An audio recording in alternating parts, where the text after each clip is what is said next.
Eccoci qua ragazzi, salve a tutti, bentornati sul canale e finalmente quest'oggi alle 18 Torino-Napoli torna il campionato, un turno di Serie A molto ma molto interessante dal punto di vista della classifica e i punti perché c'è Roma-Inter, c'è un Milan che affronta la Fiorentina e in casa Milan ci sono anche alcuni infortuni dal punto di vista tecnico-tattico abbastanza gravi per quanto mi riguarda. Ovviamente facciamo il punto della situazione in casa Napoli, tatticamente parlando andremo a vedere anche questo Torino che cosa potrebbe fare per metterci in difficoltà. Fatemi sapere come sempre la vostra qui sotto nei commenti, se vi va iscrivetevi al canale se passate per la prima volta, ovviamente attivando la campanellina così restate aggiornati in maniera cronologica. Se vi piace questo video un bel like, fa piacere al sottoscritto e diamo come sempre una mano all'algoritmo. Prima di passare al tatticamente parlando e andare a vedere la squadra di Baroni cosa potrebbe fare per mettere in difficoltà il nostro Napoli,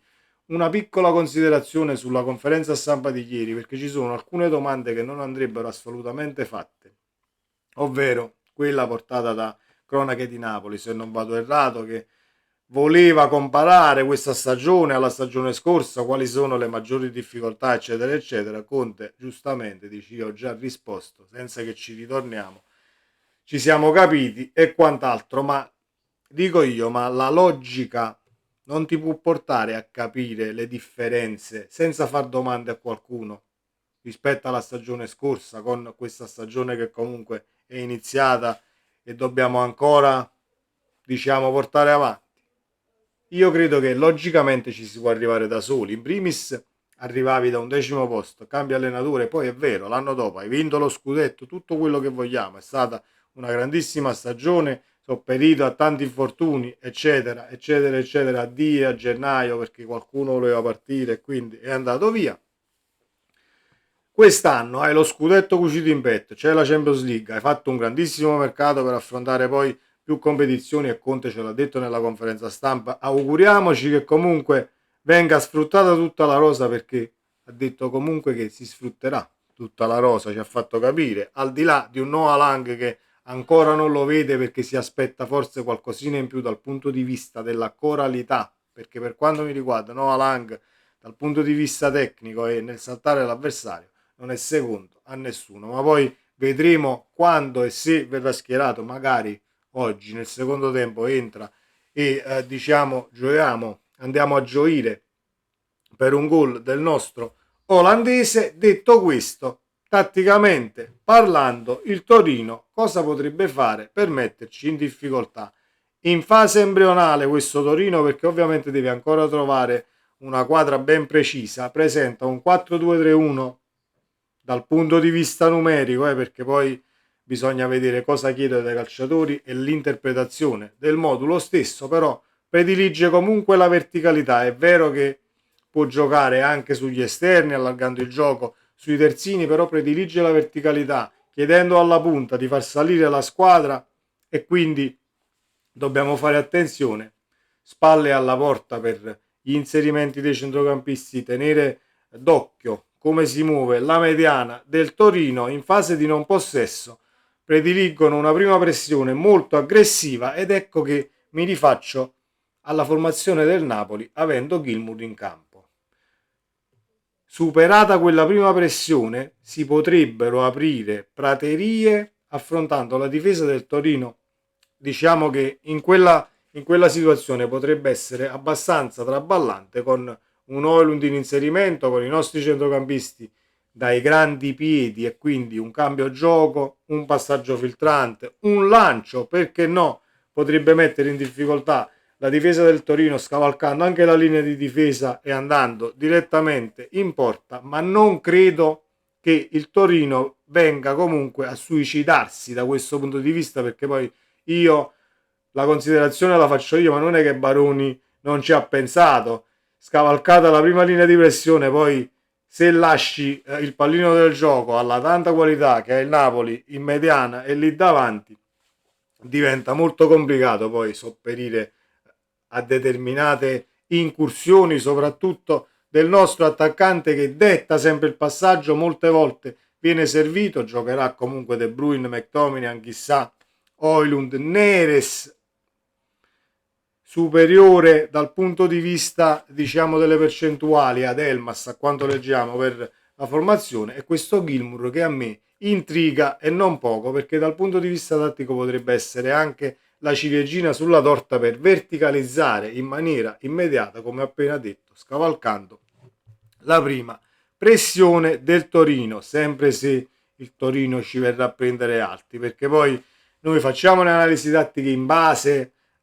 a ciò che abbiamo visto in altre partite, ma bisogna sempre vedere se poi si studia diversamente il match, arriva il Napoli e quindi se è un tantino più guardingo, noi dobbiamo fare la nostra partita nella maniera più assoluta e portare a casa 3 punti. Portare a casa 3 punti perché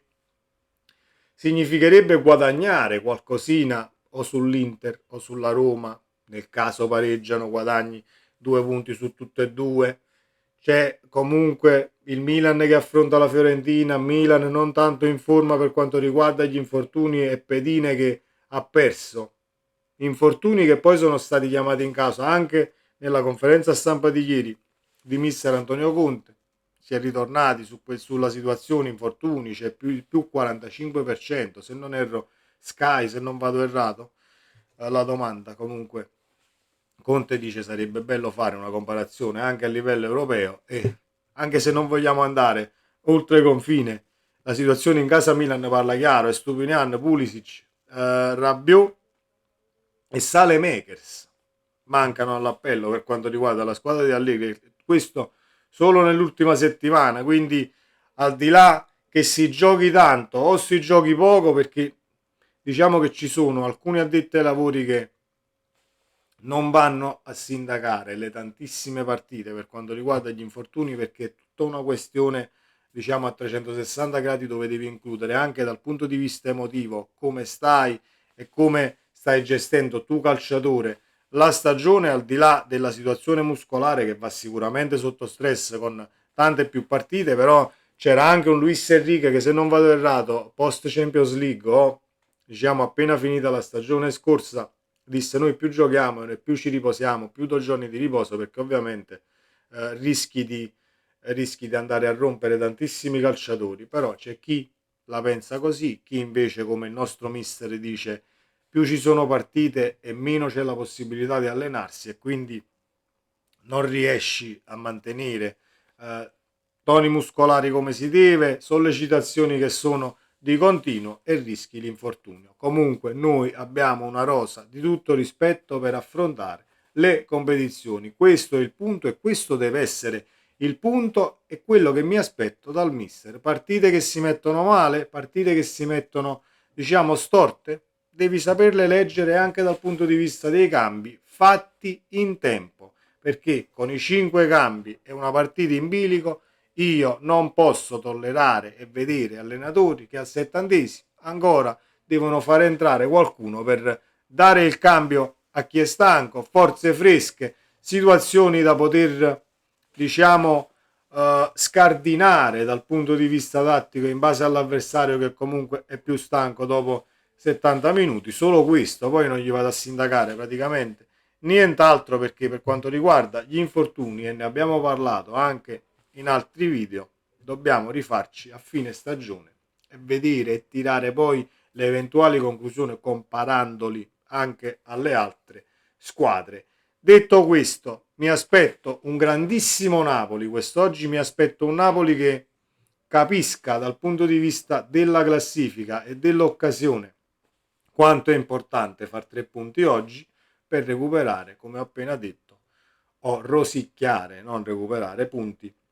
sulle altre squadre e le contendenti ai posti Champions, al titolo in Serie A, perché se ne può tranquillamente parlare se è la squadra comunque con lo scudetto cucito in petto e quindi da difendere sicuramente il tricolore. Situazione non semplice in quel di Torino, su questo sono d'accordo con Conte, squadra con una tradizione, squadra che comunque in casa propria